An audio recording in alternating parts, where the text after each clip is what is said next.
دوی پسرو وینو دا د شهیدانو کور دا د باتورانو کور دا د باتورانو کور دا د باتورانو کور دا د باتورانو د بخښونکي خدای تعالی په سپېڅلي نامه نن پنجشنبه د 1403 هجري لمریز کال د تلې میزان میاشتې 19 نیټه ده. زه فهیم الله افغان یم. پام وکړئ د میدان وردګو ملي تلویزیون څخه د مهال خبرونو ته. د میدان وردګو ولایت په مقام کې له ملي پانګوالو، صنعتکارانو او سوداګرو سره د همغږۍ غونډه ترسره شوه. په یاده غونډه کې مسؤلینو وویل هڅه کوو تر څو په یاده برخه کې صنعتکارانو او پانګوالو ته د ښه کار زمینه برابره کړو. بشپړ جزئیات یې وحید الله سعیدي وړاندې کوي. له ملي پانګوالو، سوداګرو او صنعتکارانو سره د همغږۍ او د هغوی ستونزو ته د حل په موخه د میدان وردګ ولایت په مقام کې غونډه ترسره شوه. په دغه غونډه کې مسؤلینو وویل هڅه کوو چې د ولایت د پرمختګ په موخه سوداګرو، صنعتکارانو او پانګوالو ته د ښه کار زمینه برابره کړو او ټولې هغه ستونزې چې د هغوی پر مخ کې موجودې دي حل کړو. دوی زیاته کړه د ولایت مقام له پانګوالو سره پوره همکار دی او له پانګوالو غوښتنه وکړه چې میدان وردګ په یو صنعتي ولایت بدل کړي. د صنعت او تجارت رئیس خان محمد ځواک وویل هڅه کوي د صنعتکارانو، سوداګرو او پانګوالو پر مخ پرتې ستونزې حل کړي. نوموړي زیاته کړه د هیواد په کچه د دې ولایت 1500 پانګوال فعالیت کوي. له هغوی مو غوښتنه ده چې خپل ولایت کې پانګونه وکړي. په یاده غونډه کې د پانګوالو، سوداګرو او صنعتکارانو استازو خپلې ستونزې او غوښتنې د غونډې له ګډونوالو سره شریکې کړې او د ستونزو د حل غوښتنه یې وکړه. فراه ولایت کې د انارو سږني حاصلات 1,082 ټنه اټکل شوي دي. فراه ولایت کې د کرنې او مالدارۍ ریاست مسؤلین وایي د تیر کال په پرتله 3% د انارو په حاصلاتو کې زیاتوالی راغلی. د فراه ولایت د انارو شنه باغونه دي چې اوس د حاصلاتو راټولولو وخت دی. د دې ولایت انار د خوند او رنګ له امله مشهور دي چې په کور دننه او بهر مینوال لري. فراه ولایت د کرنې او مالدارۍ ریاست مسؤلین وایي په 1501 هکتاره ځمکه کې د انارو باغونه جوړ شوي دي چې سږنی حاصلات 1,38,202 ټنه اټکل شوی دی. سږ کال یا په 1403 کال کې موږ د وچکلي او د اوبو د کمښت په حساب باغونه لږ سوي دي، وچ سوي دي. نو 1501 هکتاره لرو چې پر هکتار کې 18.5 ټنه حاصلات لرو. مجموعي حاصلات 1,38,202 ټنه اټکل شوی دی چې په دې حساب سره باید ووایو چې 2.5-3% په تولیداتو کې زیاتوالی راغلی دی. همدارنګه د کرنې او مالدارۍ ریاست مسؤلین وایي که د دې ولایت د کروندګرو د اوبو د کمښت ستونزه حل شي نو د میوه‌جاتو او غله‌جاتو په برخه کې به په ځان بساینې ته ورسیږي. د انارو کیفیت د فراه په ولایت کې سږ کال تر پروش کال په مراتبو بهتره دی او په سیمه ییزو منطقې کې هم انشاءالله چې د فراه انار ښه انار. تیر کال دغه اخرنی یا وروستنی ورښتونه وه چې آفات او امراض سره کنټرول شوله، د انارو پر کیفیت مستقیمه اغیزه وکړه او بل موږ مسلکي او تخنیکی ټیمونه ساحاتو ته اعزام شوي دي. په ساحاتو کې خلکو ته عامه پوهاوی ورکړی دی د آفاتو او د امراضو د کنټرول پر وړاندې. بلخوا فراه ولایت بڼوال وایي کله چې انار حاصل ته ورسیږي د ساتنې لپاره یا امکانات کم دي او د پلور ښه بازار نه لري. دوی د اسلامي امارت غواړي چې په دې ولایت کې سړې خونې جوړې کړي. د پروش کال انار وچکلي پرله پسې ځپلي وه. نو شش کال چې دی انشاءالله د تیر کال بارانونو ډیر تاثیر درلود. انار غټ سوي هم دي، شاداو هم دي او ډیر خوندور هم دي. تر پروش کال په رنګ کې، په وزن کې، په ټولو کې تفاوت لري. نو زموږ هیله او زموږ خواهش دغه دی د امارت اسلامي څخه، موږ د مشرانو څخه چې دوی د کوشش وکړي چې د بزګرانو ته بازار موندنه وسي چې د دوی انار او د دوی میوه‌جات په ښه توګه بازار ته خرڅ شي. تر پروش کال شش کال ډیر بار کړی دی. شش کال په اخر کې بارانونه ډیر وسوه، درختې بیا هم وبسوي. دغه غواړو چې موږ ته یو بازار پیدا شي. اوس دغه درته وینې په دا باغ کې د انار د میزان عقرب قوس راغلی، انار تر اوسه نه دی خرڅ شوي. انار په درختو کې پاتې دي. دا بیا چې اوس د باغ ته خرڅ شوي وای تللي یوه خوا ته. موږ خواهش دغه دی د باغدارانو د ټول د فراه د خلکو چې موږ ته امارت اسلامي افغانستان موږ ته بند پوخ کړي، موږ ته اوبه پیدا کړي، موږ ځان ته ډوډۍ پیدا کړو، موږ ځان ته کار پیدا کړو. باید به ویل شي فراه ولایت د هیواد په لویدیځ کې پروت هغه ولایت دی چې 80% وګړي په کرنه او مالدارۍ باندې بوخت دي.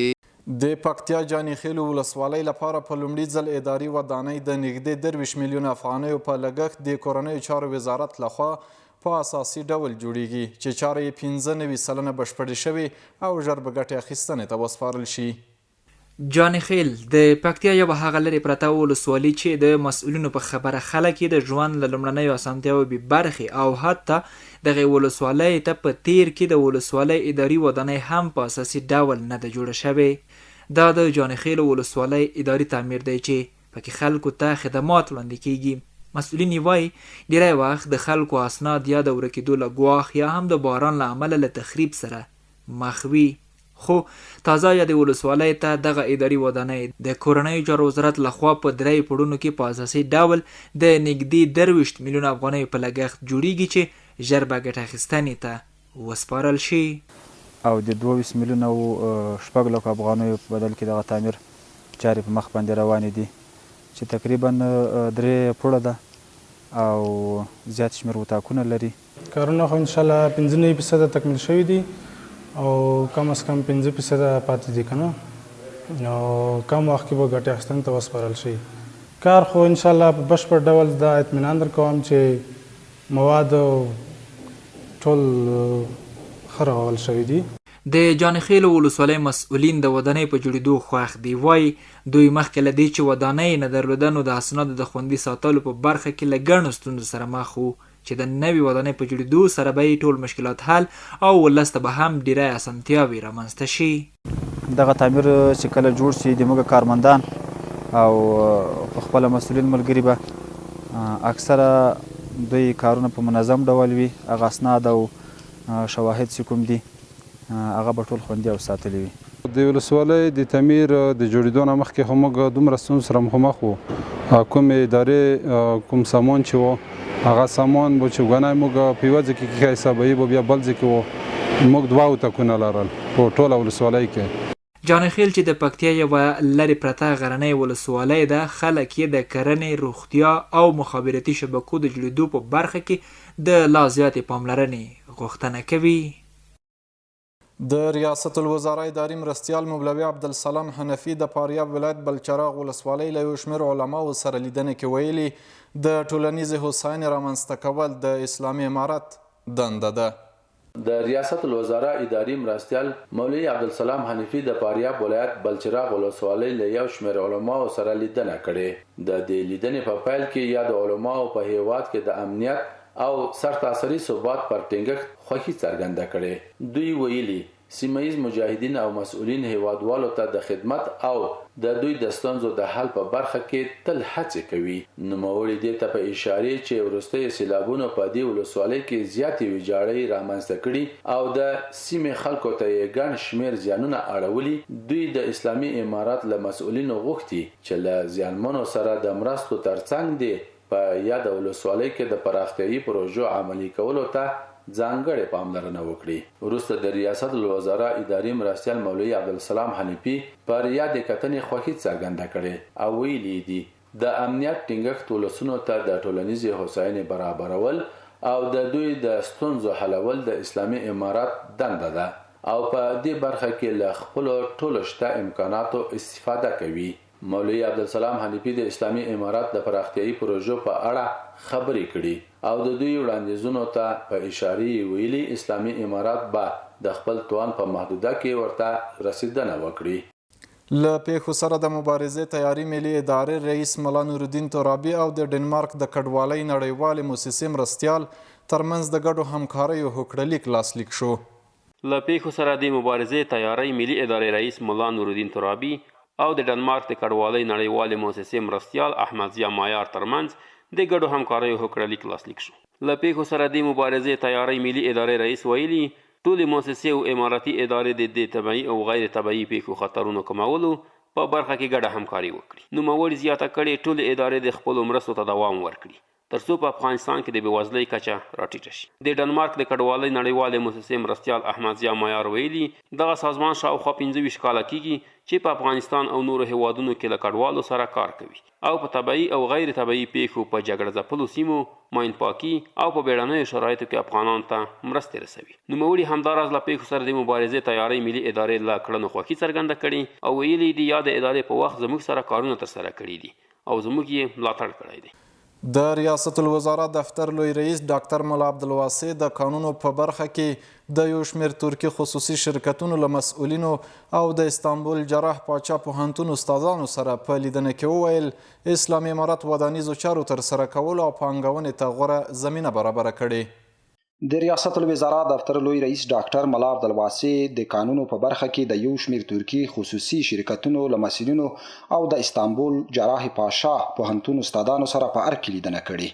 د دې لیدنې په پایل کې یادو مسؤلینو او استادانو له خصوصي سکتور سره د اسلامي امارت همکاري ستایلې. دوی افغانستان او ترکیه د اوږدو اړیکو لرونکي هیوادونه بللي او ویلي دي هغه ترکي خصوصي شرکتونه چې د قانونو په برخه کې فعالیت لري لیواله دي د اسلامي امارت اړوندو ادارو په همکارۍ د افغانستان د قانونو د تحقیق پلټنې او ایستنې په برخه کې پانګونه وکړي.